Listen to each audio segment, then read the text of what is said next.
Number methods part 1లో ABS, floor, ceil ఈ methods చూద్దాం.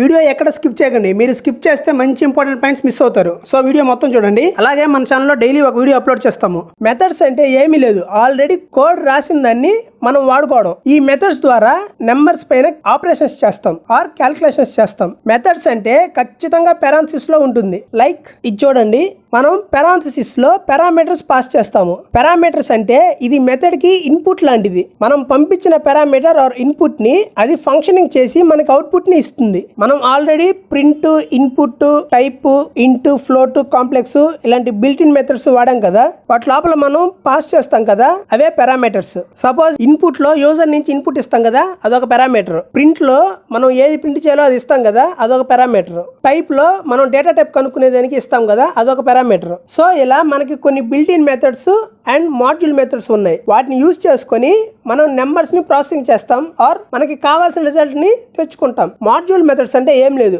మాడ్యూల్స్ ని ఇంపోర్ట్ చేసుకొని మనం వాటి మెథడ్స్ ని వాడుకోవడం. మాడ్యూల్ అంటే అది ఒక ప్రోగ్రామ్, అది ఆల్రెడీ రాసి ఉంటారు. మనం ఆ ప్రోగ్రామ్ ని ఇంపోర్ట్ అనే కీవర్డ్ ద్వారా ఇంపోర్ట్ చేసుకొని ఆ ప్రోగ్రామ్ లో ఉన్న ఫంక్షన్స్ ని మనం వాడుకుంటాం. దీని గురించి వివరంగా ఫంక్షన్స్ టాపిక్ అయ్యాక చెప్పుకుందాం. సో నెంబర్స్ పైన వాడే methods absolute method, ceil method, floor method, round method, exponential method, log method, log 10, max method, min method, power method, square root method, అంతే. ఇంకా ఉన్నాయి కానీ మనం ఎక్కువ ఇవే వాడతాం. First absolute method. ఈ అబ్సల్యూట్ ఫంక్షన్ ఎప్పుడు వాడతామంటే ఏదైనా నెగిటివ్ నెంబర్ ఉన్నప్పుడు దాన్ని పాజిటివ్ లోకి మార్చాలి అనుకున్నప్పుడు. Syntax ABS of parameter. So ఇక్కడ పారామీటర్ ఏంటంటే నెంబర్. మనం ఏ నెంబర్ మార్చాలి అనుకుంటున్నామో ఆ నెంబర్ ని దీంట్లో మనం పాస్ చేయాలి. Example ABS of -24. సో మనకు అవుట్పుట్ 24 వచ్చింది. ఇక్కడ -24 అనేది మనం పాస్ చేసిన ఆర్గ్యుమెంట్. Next ABS of -99. మనకు అవుట్పుట్ 99 వచ్చింది. ఇక్కడ -99 అనేది మనం పాస్ చేసిన ఆర్గ్యుమెంట్.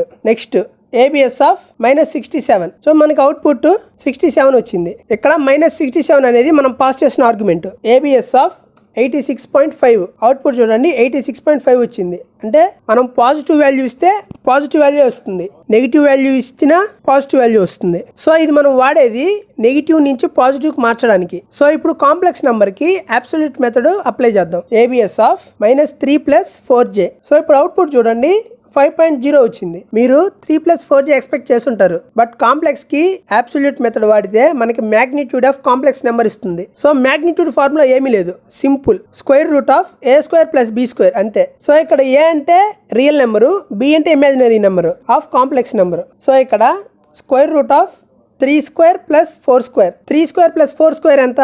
25. దాని స్క్వేర్ రూట్ ఎంత?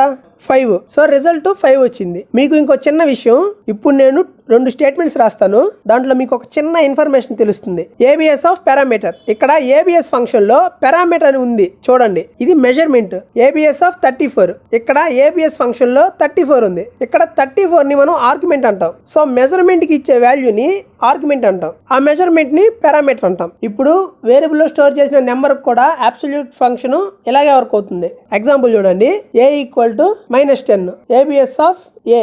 అవుట్పుట్ చూడండి 10 వచ్చింది. ఇప్పుడు ఒకసారి ఏ ప్రింట్ చేద్దాం చూడండి, -10 వచ్చింది. ఏంది వేరియబుల్ ని ప్రింట్ చేస్తే రాలేదనుకుంటున్నారా? ఎందుకంటే అబ్సల్యూట్ ఫంక్షన్ వేరియబుల్ లో ఉండే వాల్యూని కన్వర్ట్ చేస్తుంది కానీ అది అప్డేట్ చేయదు. సో మనం వేరియబుల్ ని అప్డేట్ చేయాలి. ఎలా అంటే సపోజ్ ఇప్పుడు మనం ఏలో ఉండే -10 ని ఏబిఎస్ వాడి +10 చేయాలి అనుకుంటే సింపుల్ గా a = ఏబిఎస్ ఆఫ్ ఏ అని ఇస్తే చాలు. చూడండి a = ఏబిఎస్ ఆఫ్ ఏ. ఇప్పుడు చూడండి ఏలో 10 ఉంది, -10 లేదు. సో ఇప్పుడు కన్వర్ట్ చేసిన వాల్యూని మళ్ళీ ఏలో స్టోర్ చేసాం కాబట్టి మనకి ఏ అనేది 10 వచ్చింది. ఈ ఇంటరాక్టివ్ ప్రాంప్ట్ లో మనం ఏది చేసినా ప్రింట్ అవుతుంది. సో ఇప్పుడు ఏ అని ఇస్తాను, డైరెక్ట్ గా అవుట్పుట్ ప్రింట్ అవుతుంది చూడండి. అదే స్క్రిప్ట్ లో అయితే ప్రింట్ వాడితే కానీ మనకు అవుట్పుట్ ప్రింట్ కాదు.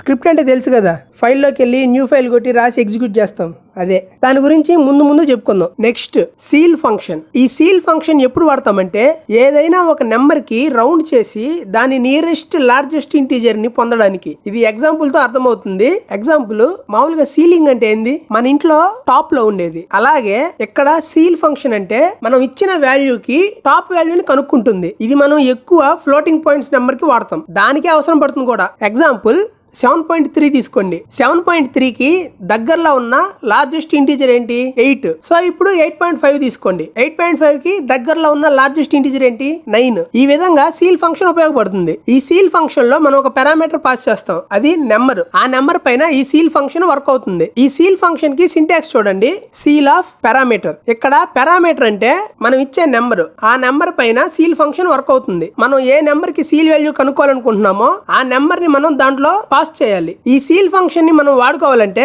మ్యాథ్ మాడ్యూల్ ని ఇంపోర్ట్ చేసుకోవాలి. Import math. ఈ విధంగా మనం ఆ మ్యాథ్ మాడ్యూల్ ని ఇంపోర్ట్ చేసుకోవచ్చు. ఈ మ్యాథ్ మాడ్యూల్ లో అన్ని మ్యాథమెటికల్ ఫంక్షన్స్ ఉంటాయి. వీటిని నెంబర్స్ పైన మనం వాడతాం. ఇక్కడ ఈ సీల్ ఫంక్షన్ కూడా మ్యాథ్ మాడ్యూల్ లోనే ఉంది. అందుకని మనం మ్యాథ్ మాడ్యూల్ ఇంపోర్ట్ చేసుకున్నాం. Math dot seal of A floating value కి లార్జెస్ట్ వాల్యూ కనుక్కోవాలో ఆ వాల్యూని ఈ సీల్ ఫంక్షన్ లో పాస్ చేస్తాం. సో నేను ఇప్పుడు 29.4 ని పాస్ చేస్తున్నాను. మనకు అవుట్పుట్ చూడండి 30 వచ్చింది. 29.4 కి దగ్గరలో ఉన్న లార్జెస్ట్ ఇంటీజర్ 30, అందుకే మనకు అవుట్పుట్ 30 వచ్చింది. ఇప్పుడు ఇంకొక ఎగ్జాంపుల్ తీసుకుందాం.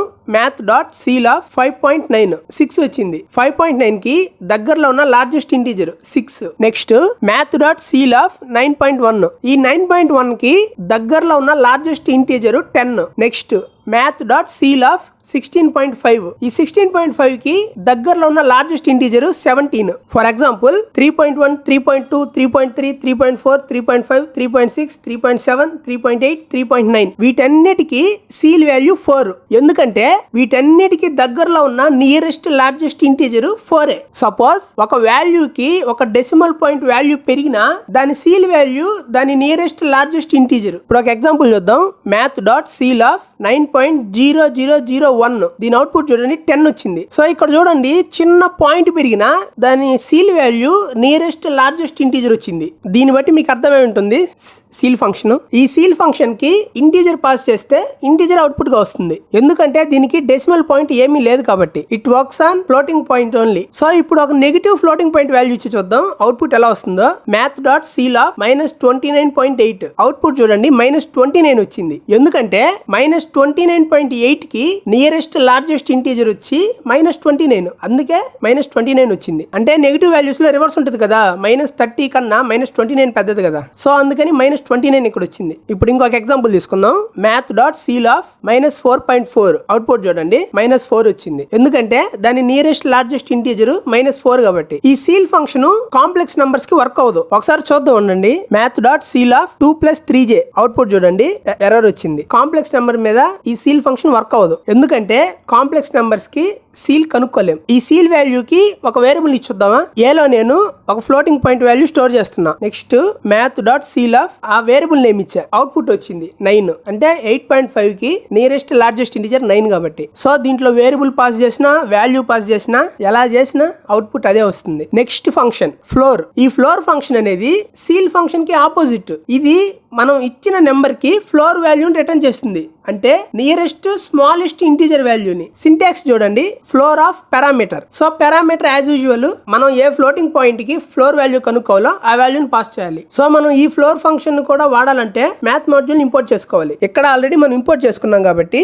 మళ్ళీ ఇంపోర్ట్ చేసుకోవాల్సిన అవసరం ఉండదు. ఇక్కడ చూడండి math dot floor of 33.3. Output 33 వచ్చింది. ఈ 33 నియరెస్ట్ స్మాలెస్ట్ ఇంటీజర్. ఇంకొక ఎగ్జాంపుల్ చూద్దాం. Math dot floor of 76.9. Output 76 వచ్చింది. ఎందుకంటే దానికి నియరెస్ట్ స్మాలెస్ట్ ఇంటీజర్ వాల్యూ 76 కాబట్టి. అదే సీల్ కి అయితే 77 వచ్చేది. సో మనకు ఫ్లోర్ అంటే తెలుసు కదా, bottom of the house. So అందుకని bottom of that float number వచ్చింది. సో ఇంక 2-3 ఎగ్జాంపుల్స్ చూద్దాం. Math dot floor of 65.5. Output చూడండి 65 వచ్చింది. 65.5 కి nearest smallest integer value 65. So దీంట్లో కూడా మనం ఇంటీజర్ వాల్యూస్ పాస్ చేస్తే ఇంటీజర్ వస్తుంది. ఎందుకంటే దానికి ఎటువంటి డెసిమల్ పాయింట్స్ ఉండవు కాబట్టి. సో ఇప్పుడు నెగిటివ్ వాల్యూ ఇచ్చొద్దాం. Math dot floor of -13.7. Output చూడండి -14 వచ్చింది. -13.7 కి నియరెస్ట్ స్మాలెస్ట్ ఇంటీజర్ వాల్యూ -14. ఈ ఫ్లోర్ ఫంక్షన్ కూడా కాంప్లెక్స్ నెంబర్ కి వర్క్ అవ్వదు. కావాలంటే చూడండి math dot floor of 2 + 3j. Output చూడండి ఎర్రర్ వచ్చింది. సో ఇప్పుడు ఒక వేరియబుల్ ని పాస్ చేసి చూద్దాం.